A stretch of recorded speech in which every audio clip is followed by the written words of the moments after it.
Good afternoon, ladies and gentlemen. I'd like to start by first introducing myself. My name is Dorothy Bassi, the National President of the Nigerian Environmental Society. I am also the founder of Fortnum Global Services, a training and advisory business focused on health, safety, and the environment. I'd like to thank the organizers for giving me the opportunity to share some perspectives and thoughts on the topic at hand, and which is prospects of environmental policies and development in distressed economies. This topic is particularly apt because of our current situation arising from COVID-19. The price of crude is now less than $10 per barrel.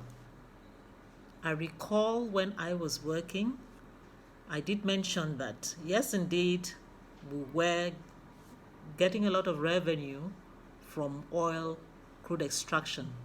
However, when this is over, the environment is all we have. People used to laugh at me then. The oil is there, but it's almost worthless because the pandemic, or one of the outcomes of the pandemic, is the lockdown of every part of the world. That said, what are the opportunities we can derive from this experience? I am a firm believer that every problem, every challenge has a solution. Even if you do not have a definitive solution, there are opportunities. And this is what this paper is going to focus on. So before we delve right into the topic at hand, I would like for us to ask, why do we have environmental policies in the first instance? The environment is finite. Man's interaction or man's activities and interaction with the environment needs to be controlled, needs to be managed, or else the result will be climate change, which is what we are all battling with right now. The environment knows no boundaries. And so for us to better manage the way we interact with the environment in order not for it to result in too many negative impacts, there was need to have regulations, laws, and guidelines. So one of the opportunities that I would see at this point in time and at this moment will be a review of those regulations. We have regulations on the environment. We have agencies with oversight functions on the environment. What we now need to begin to look at is, how have these regulations helped us? What are the things that are working? What are the things that are not working? What are the policies that are not working? What are the policies that need to be further strengthened or changed in order to meet our goal? And what would you say that goal be? One of which is to mitigate the challenges of climate change as we know it today. There are several environmental problems Nigeria is battling with. I'll name a few. Air pollution. The situation in Rivers State right now has very many implications: health, safety, and most especially the environment. This has been going on for a couple of years now, and there doesn't seem to be any end in sight. We need to go back. We need to look at our data that was obtained many, many years back. We need to look at the data right now. We also need to set a goal going forward. And in doing that, we need to have some form of approach whereby all the stakeholders sit at the same table. That way, we can understand the different peculiarities of, is it the communities, is it the academia, what are their concerns, is it the operating companies, what is it? We just have speculations here and there, rightly or wrongly.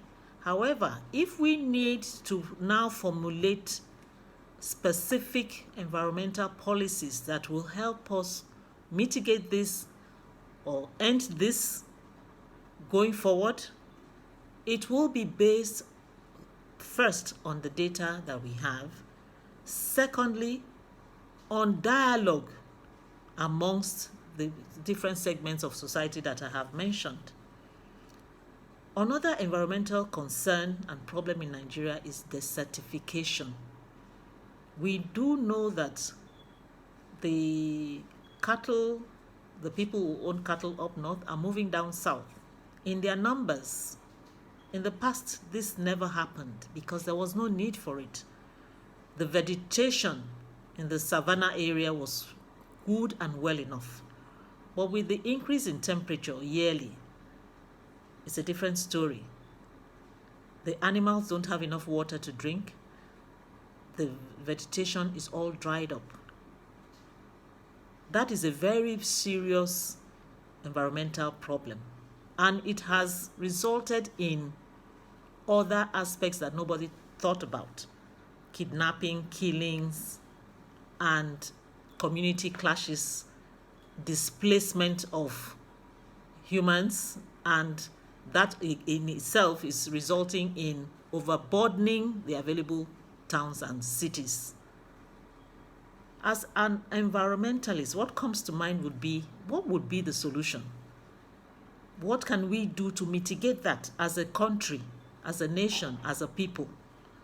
Can we begin to look at establishing green zones around the north to address this challenge?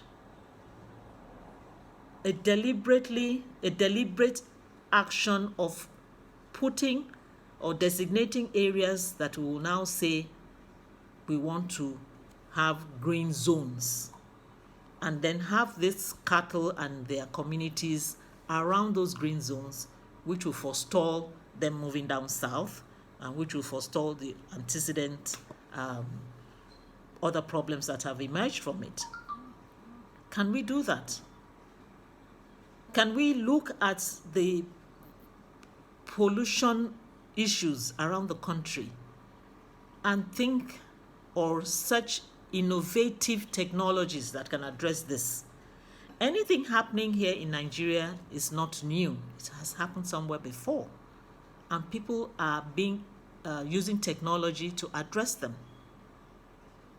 The good thing about the earth and the environment is that, or the good thing arising from COVID-19 is that because the whole world is on lockdown, a lot of activities are almost non-existent. And that has allowed the environment to breathe, as it were. The skies are clearer, because there's no production.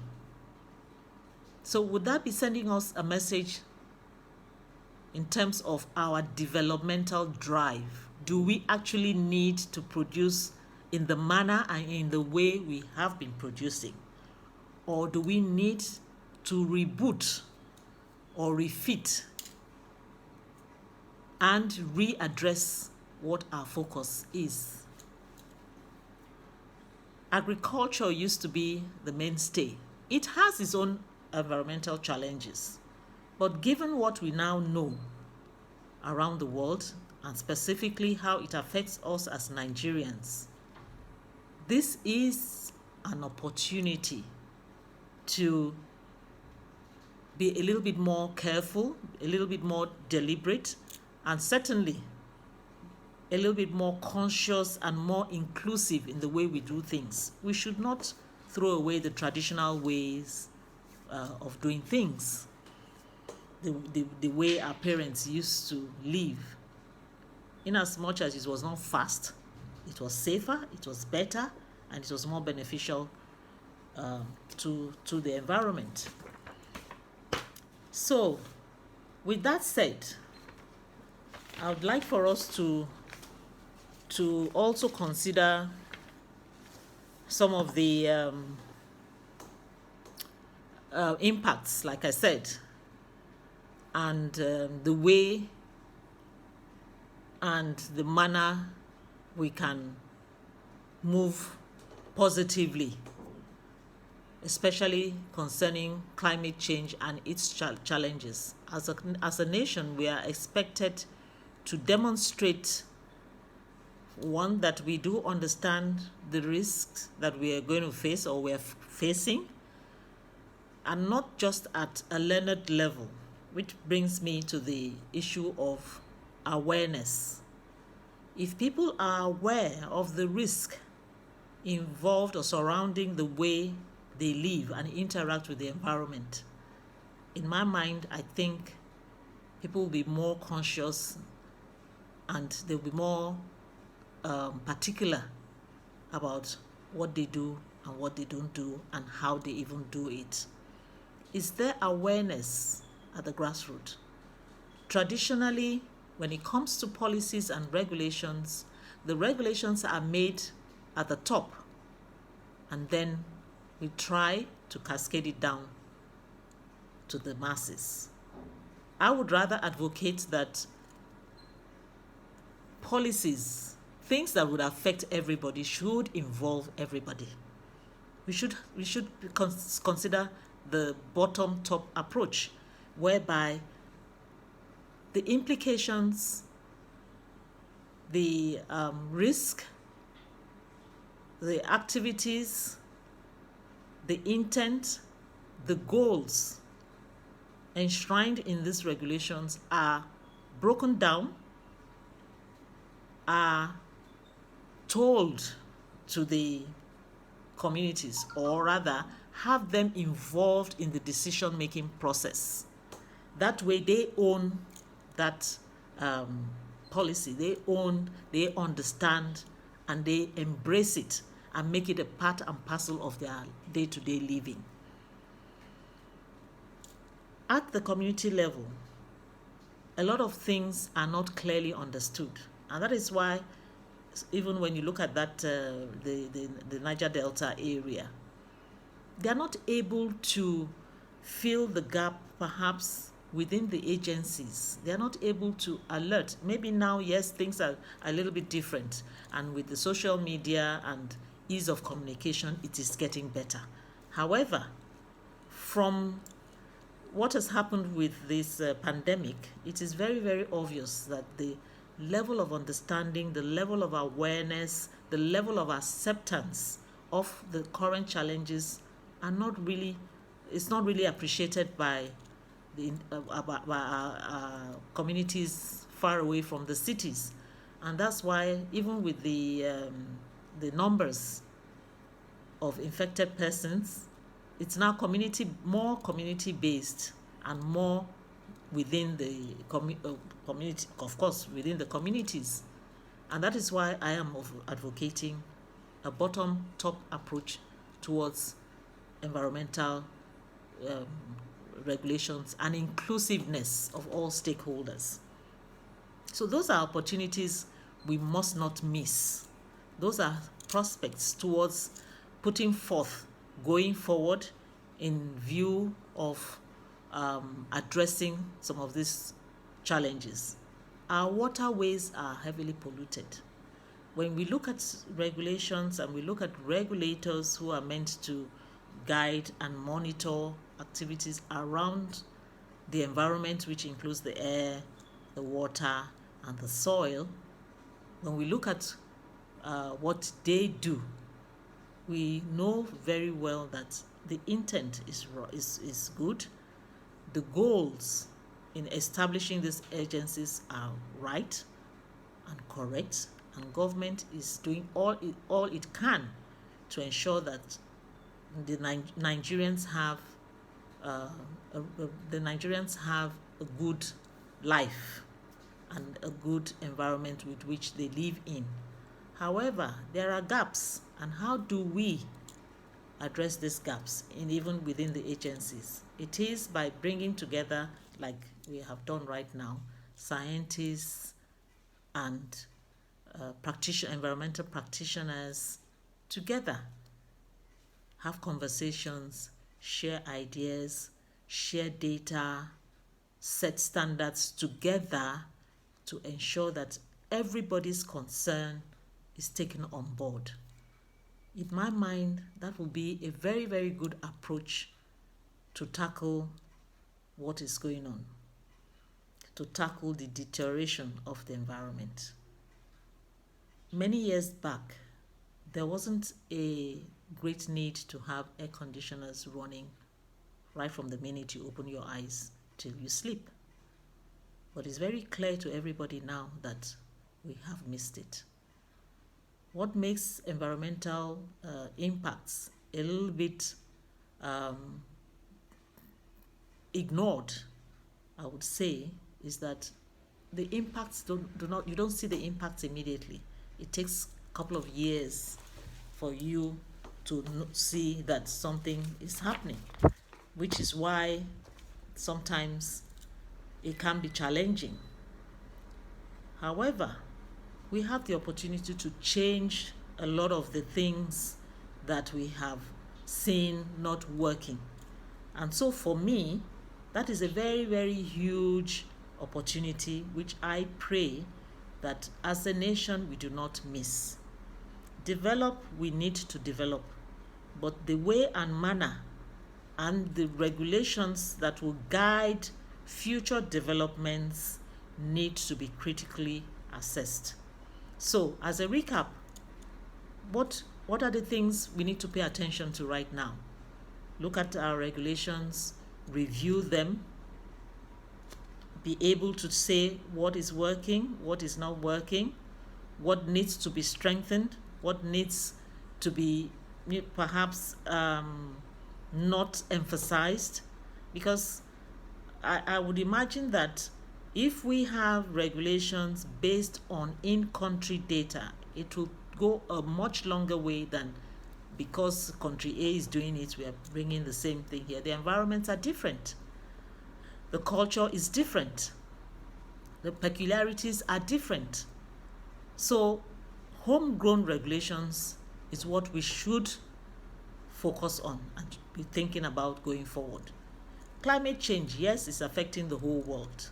But how will Nigeria as a country tackle it? And for me, the responsibility lies with the environmentalists. Do we have an environmental contingency plan? COVID-19 has shown us the need to have a contingency plan should an environmental disaster happen. Do we have a framework for that? That is something we need to think about. And that is something I'm also throwing to the table. And I do hope that, I don't know who the other resource persons are, because I want to believe they are from a different background as well, though we may all be environmentalists or interested in the environment. I would love a situation where we all come together and have a discussion or have a Zoom meeting and look at some of these things thrown on the table.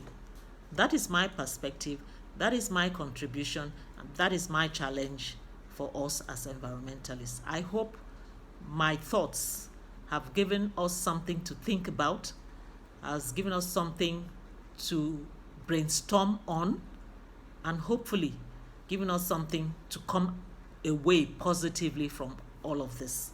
A distressed economy does not mean everything will shut down. It only means things will be done differently and hopefully better. Thank you so much for your time. I am very, very grateful for this opportunity, and I hope the conversations continue. Thank you, and God bless.